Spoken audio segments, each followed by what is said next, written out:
Hello, in this video we're going to see how to generate reports in multiple format type.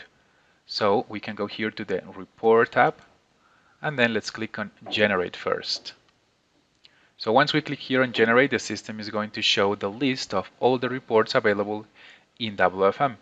Remember, if you want to see more details about these specific reports, we can go ahead and see the documentation. In this short video, I'm going to use this results report as an example. Once you click here, the system is going to load in this right-hand part of the screen all the parameters that we have to set up. Remember that these parameters are going to vary depending on the report that you want to generate. This results report is going to show me information of the total of the day by CT or management unit about the contacts that we receive. For example, inbound contacts or outbound contacts or the HT information. So the first parameter that we have to set up is the name. This is optional. However, if you want to save the report, we have to set up the name.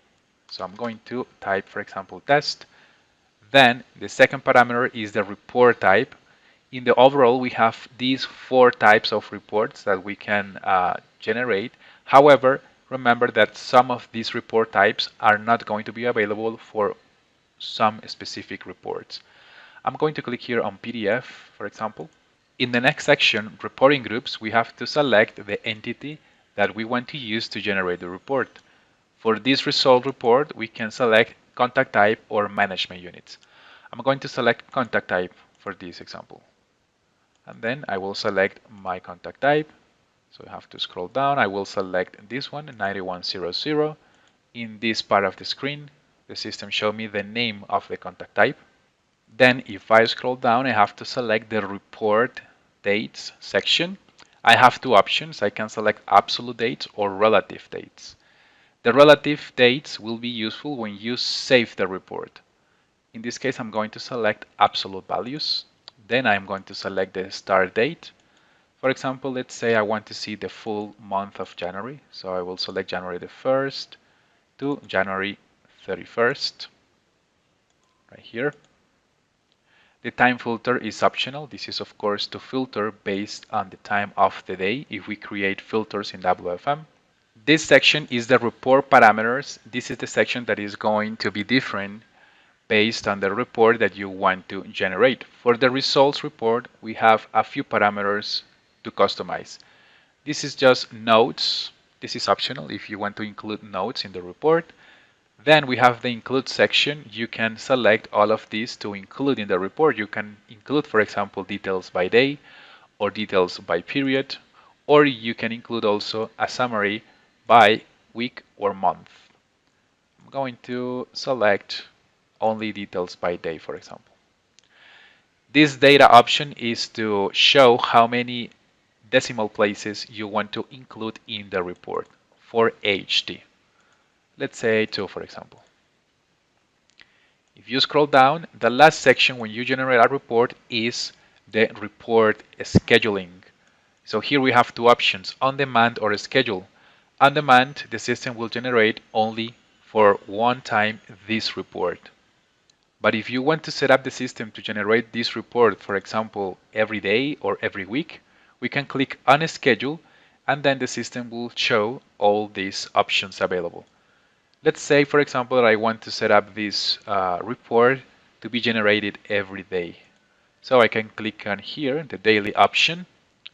And then in the bottom side, I have to select the date range when I want the system generate this report. For example, I can say also no end date if I want the system generate always this report. Then I have to set up the time. What is the time when I want the system generate the report? Could be, for example, at 6 a.m. in the morning, and then you have to select the time zone for this time when you want the system generate report. Remember that if you click on the schedule option, if you are going to set up the system to automatically generate the report every day or every week, remember to consider change in the upper side of the screen the report dates. In that case, will be useful the relative dates. So you can use this option to set up the system what is the day that you want that the system generate the report. Okay. In this case, I'm going to do it as absolute date. I'm going to scroll down a little bit more, and then I'm going to click on demand. Once you complete the configuration, you can generate the report or restore the defaults of the parameters that we just configured in the upper side, or you can also save this report. I'm going to generate the report clicking here. Once we generate the report, we should be able to see those reports in the View tab right here. And then right here I have it, Results Report. So when you click on it, you will be able to see the PDF file. You can also download this information and you can analyze the data that you have here. This is the information that we will get in the results report. And this is how you can generate reports in WebStation.